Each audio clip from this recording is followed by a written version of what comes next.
What's up, militia, and welcome back to another YouTube video, and welcome back to the wonderful world of Nitro. I'm Mr.Creekyt, and today we'll be working more in the underground house. Particularly using sounds for those that follow.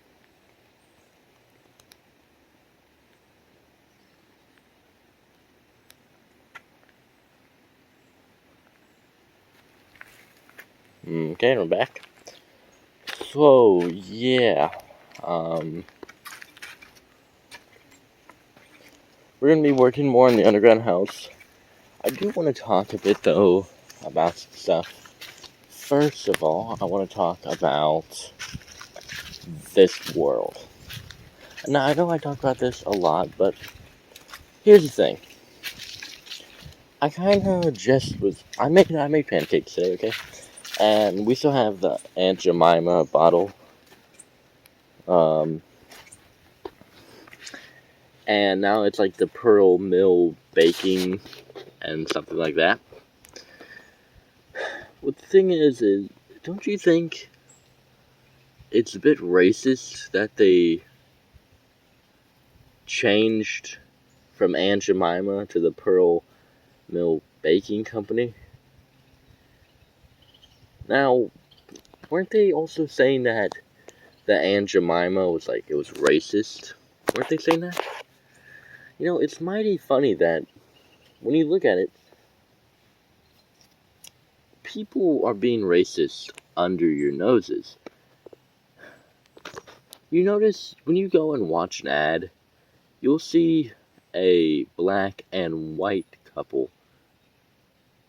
No more of just a black and black couple. And you notice in modern day movies, black people are more whiter. Instead of being their like natural color, they're more whiter, acting like they don't want black people. And the more we kind of move on in time, the less you see African American brands and stuff like this. But why? Why is big companies and stuff like that removing African American brands and the color that African Americans are? Without diversity, there is no world. Without failure, there is no inventions. These two things combined created this world. Diversity, because not only was it white people creating stuff, it was also African Americans created stuff, Asians created stuff. Also, along with that, Africans, South Americans, all of this. They all created stuff, and thanks to them, we have a world because of diversity. Along with that, to me, now don't take this in the wrong way, but like, to me, different ethnicities are just better at certain stuff. And I think that applies to a lot of stuff. And also, without the failure, like, look at Thomas Edison. That man is my idol. He locked himself in his room, and he kept trying until, like, I think it was like 180 tries he did. He finally created the light bulb.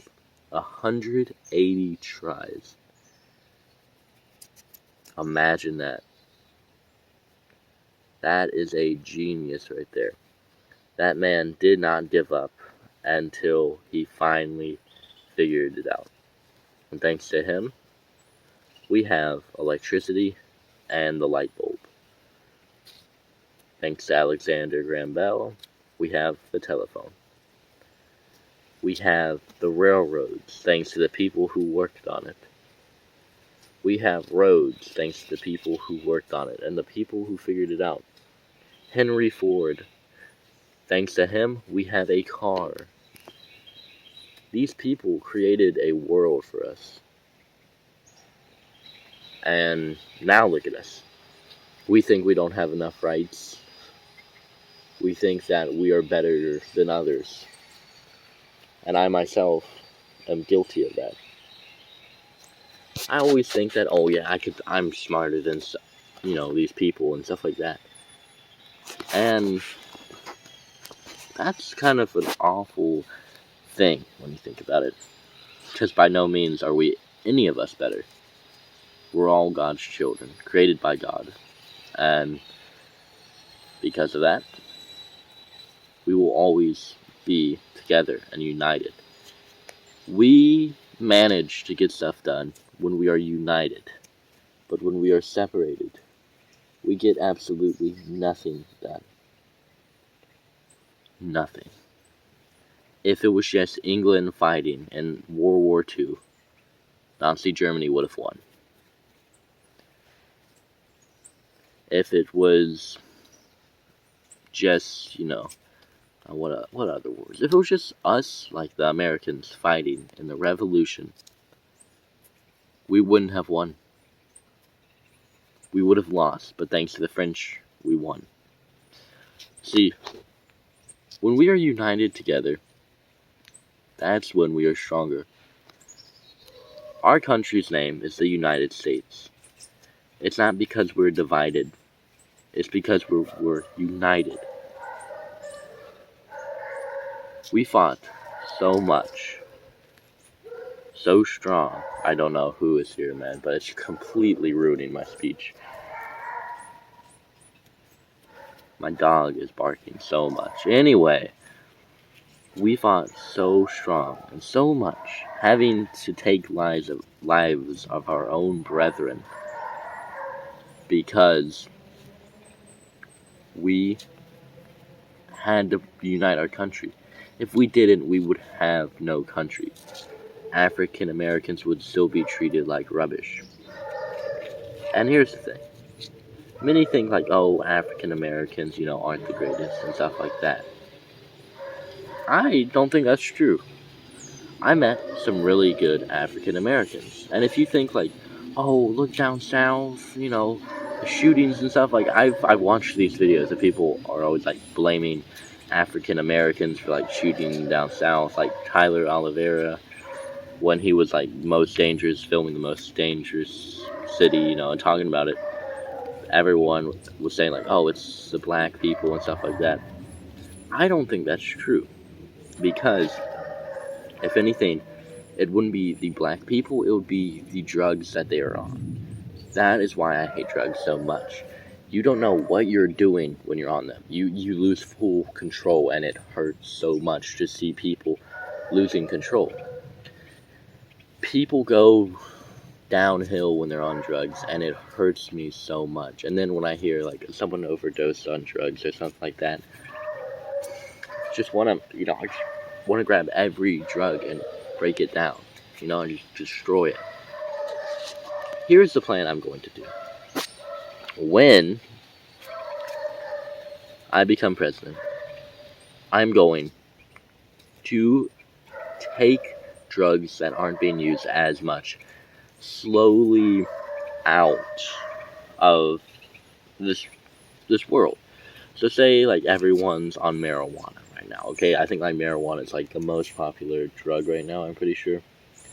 So we would take something like, coke out of the picture, as that's like a drug that barely anyone uses, so no one would notice, and just slowly take it out until we have one drug left. Then we introduce a new type of drug. Now here's the thing, this new type of drug ain't no drug. We could make it, like we could just add it, like maybe put a bit of sugar in it, and like sugar and salt, boom, and say, look, a new drug, and sell it for like a cheap price. Sugar and salt is super cheap, so boom, you're not wasting any money, and you practically trick people. And then from there you take marijuana out of the area, and just like that, you solve the drugs. Now after that, people may realize, or they may finally gain conscience and be like, wow, this is a cool world I'm living in.